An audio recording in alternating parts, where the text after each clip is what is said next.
Les amis, j'espère que vous allez bien. J'étais obligé, frérot, c'est normal, il faut un peu faire tourner la bête, notamment pour la batterie. J'espère que tout le monde va bien. Alors, j'ai pensé à un truc, parce que vous savez, en ce moment, on a beaucoup le temps. Hein, donc, je vais pas vous mentir que il y a un sujet de vidéo que je voulais traiter depuis assez longtemps. C'était cette espèce de guerre entre Audi, Mercedes et BM. Alors, je sais que beaucoup d'entre vous vont être heureux d'entendre ce que j'ai à dire. Ça fait plaisir. Merci d'être venus. Personnellement, pour avoir eu un ou quelques modèles de chaque marque, je pense que je peux quand même donner mon avis. En tout cas, mes propos n'engagent que moi. Je sais que certains vont se sentir touchés au plus profond de leur âme. Parce que quand je vous dis qu'il y a vraiment des gens qui sont pro-marque, c'est qu'ils sont vraiment pro-marque. Et ces gens-là, il faut évidemment les respecter et respecter ce qu'ils ont à dire. Mais quand ça devient un peu trop extrémiste, c'est pas bon. Vous le savez, les amis, les extrêmes ne sont pas bons où qu'ils se trouvent. Voilà. Donc c'est pour ça qu'aujourd'hui, je vais tenter de vous expliquer un peu mon ressenti vis-à-vis de ces trois marques-là. Déjà, il y a une espèce de guerre depuis très longtemps entre M et AMG. Je peux la comprendre. Je peux comprendre. Personnellement, et ça me regarde encore une fois, mes propos n'engagent que moi, je trouve que la conduite des M est plus taquine que celle des AMG. Je pense foncièrement que BM, c'est plus fait pour s'amuser. Voilà. AMG, je trouve que ils ont réussi à allier le confort et la sportivité, mais aussi tu peux t'amuser.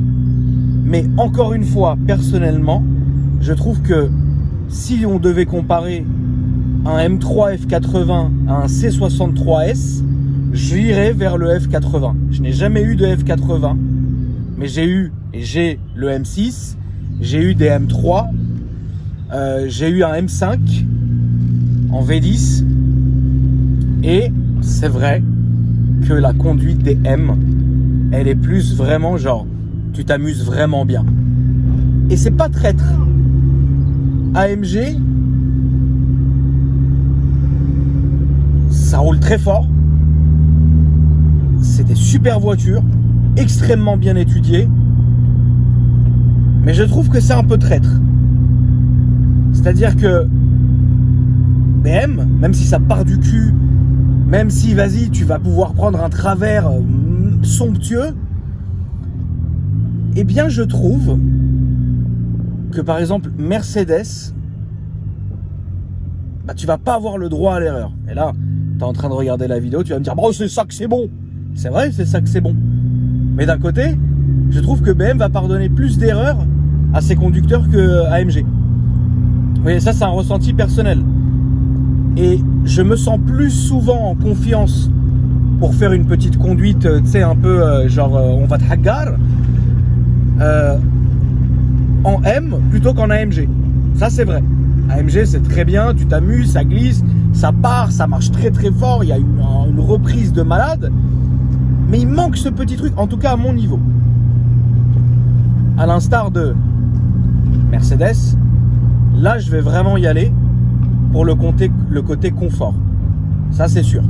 C'est-à-dire, sous les yeux, maintenant, vous me mettez un 760 Li et vous me mettez un Classe S, sans même réfléchir, je vais partir sur le Classe S. Vous me mettez un M5 et vous me mettez un E63S, je vais partir vers le M5. Je le redis encore une fois, vous me le mettez, vous pouvez me la mettre aussi, frérot, c'est tout ce qui nous reste. Vous me mettez un M3 F80, malgré que j'ai jamais possédé cette voiture-là, et un C63S, avec le bénéfice du doute, je vais aller vers le M3 F80. Maintenant, vous me mettez une Classe S en 63, 65, même en 600, en face d'un M5, même si ce n'a rien à voir, même si c'est deux mondes différents, j'irai vers le Classe S. Ma phase préférée de Classe S, c'est donc la dernière des dernières, donc la 2019-2020 et la 2007. C'est deux phases pour moi. Alors, je vous parle là en AMG.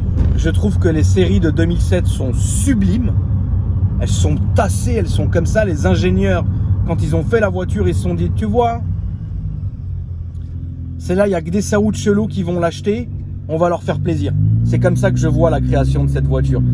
La nouvelle est plus aseptisée, mais c'est un monstre. C'est un monstre. Vous prenez la S65 Final Series, c'est un monstre la voiture. Mais c'est beau. Maintenant, on va parler d'Audi. On va parler de Audi. Attendez. Ça va, Christian ? Ça va et toi ? Ouais, ça va super. Je te donne un petit colis qu'on a reçu hier. Ouais, avec plaisir.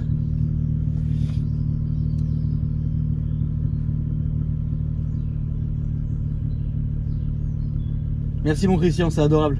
Allez, À tout à l'heure. à plus. Ciao. Christian, frérot, c'est le gardien de la résidence. C'est un amour. C'est vraiment quelqu'un d'extrêmement gentil. Et malgré que parfois j'ai un peu la patte lourde dans le parc, alors que c'est limité à 30, il a toujours été gentil. Mais un jour, je lui ai promis quelque chose à Christian. C'est qu'un jour, il m'autorisera à faire toute cette ligne droite à fond. Il m'a dit, on verra. Ça sera beau. Bref, on va parler d'Audi, la famille. Audi, ma mère a eu, je ne veux pas tout mélanger, un A8 W12. Elle a eu un S8 V10. Elle a eu la première phase des Audi R8. Personnellement, j'ai eu deux RS6 en V10, un break et un berline, un RS6 V8 là, quand ils sont sortis en 2013-2014 ou plutôt 2013, une TTRS, les RS4 Atmo de l'époque là, et alors je vais peut-être vous choquer, et la TTRS, je sais pas si je l'ai cité. Akram, on veut l'histoire de la TTRS. Akram, à quand l'histoire de la TTRS? L'histoire de la TTRS, les amis, je vous la raconterai en temps voulu. Vous le savez qu'il y a une enquête sur cette voiture. Et que pour l'instant, je préfère aller jusqu'au bout de l'enquête plutôt que pour amuser les gens, foutre l'enquête dans la merde. Voilà, surtout qu'on parle pas de petits sous, on parle de gros sous. Bref, toujours est-il que pour avoir possédé donc ces Audi. Ouais, moi qui? Tu veux quoi? Tu veux faire une photo? Oui, Chouchou et moi. Ouais, si tu veux, on fait après. On va faire une photo sans toi.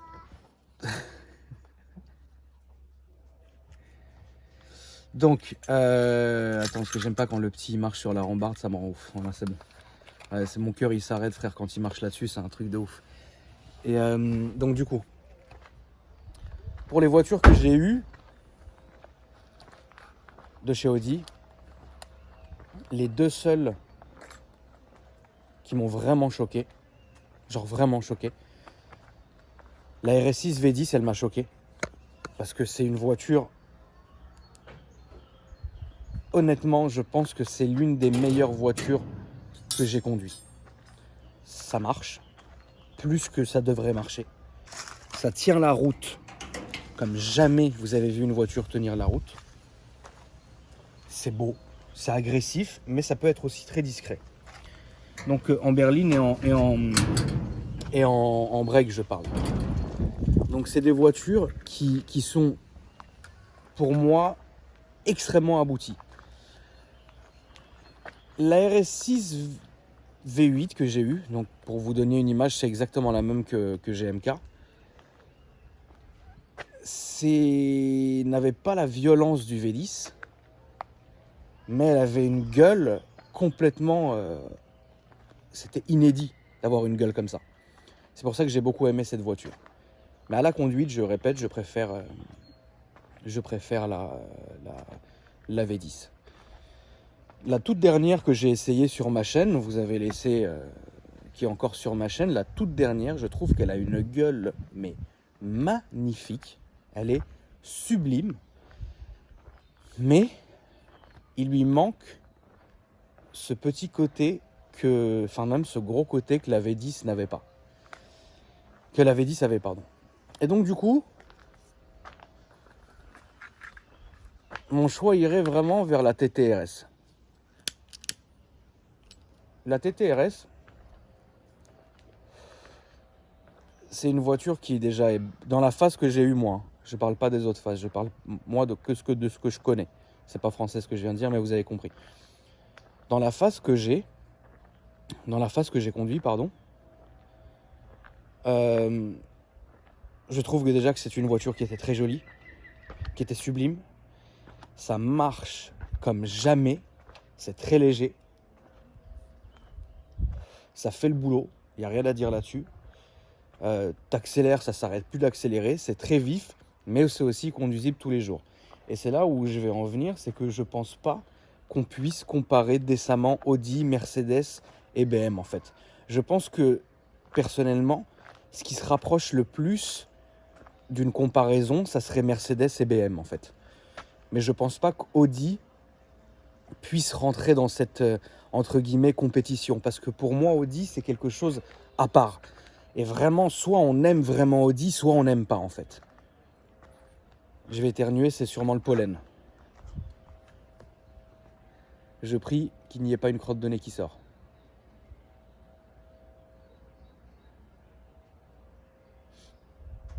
C'est passé.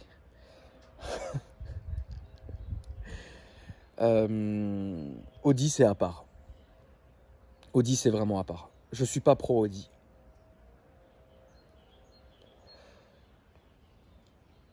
Je suis pro BM d'une certaine manière pour la conduite, mais je suis pro Mercedes pour ce que ça dégage. Est-ce que je peux me permettre de dire que je suis pro classe S ? Je pense que il n'y a pas de bonne ou mauvaise voiture. Je pense qu'il y a un feeling, un ressenti. Je pense qu'un M3 E46, c'est sublime. C'est magnifique. Je pense qu'un C63 AMG, les phases 1 en berline, c'est sublime. Je pense qu'un Audi RS6 V10, bleu là, c'est sublime. Je pense qu'un Audi RS4 V8, c'est beau. Je pense qu'une M2 compétition, c'est sublime. J'aime pas trop l'M4. La M6, elle a une gueule qui est terrible. Et ça marche. Et c'est solide, c'est beau, c'est une très belle voiture. Mais est-ce que je trouve que c'est la meilleure voiture ? Non. Est-ce que je préfère conduire la M6 que la GTR ? Oui, ça peut pas se comparer en fait. C'est deux mondes complètement différents. Donc par cette vidéo, j'essaye de vous démontrer, entre guillemets, que toutes les voitures s'adaptent à certaines situations, à certains propriétaires, et surtout les voitures, c'est au coup de cœur en fait. Ça peut pas être j'achète BM parce que c'est BM, j'achète BM parce que ça me plaît, j'achète Mercedes parce que ça me plaît, et mettre tout le monde en compétition, et BM c'est mieux, et AMG c'est mieux, et machin, et trucs, c'est pas une bonne chose. C'est pas une bonne chose. Et je pense qu'il faut faire les choses avec son cœur. Alors c'est vrai que je respecterais moi les mecs qui roulent en E46, qui sont sublimes, dans un état esthétique magnifique, refaite à neuf pratiquement, etc. Je trouve que c'est magnifique. Même si c'est une voiture qui sera peut-être pas la plus puissante, et vous le savez. Maintenant, un mec qui roule avec le dernier M3, etc., je trouve que c'est magnifique. Un mec qui va rouler avec une classe S65 qui a rien compris, un daron complètement fou avec la Légion d'honneur, frérot. Ouais, lui, il est fou, frérot. Un petit daron, frérot.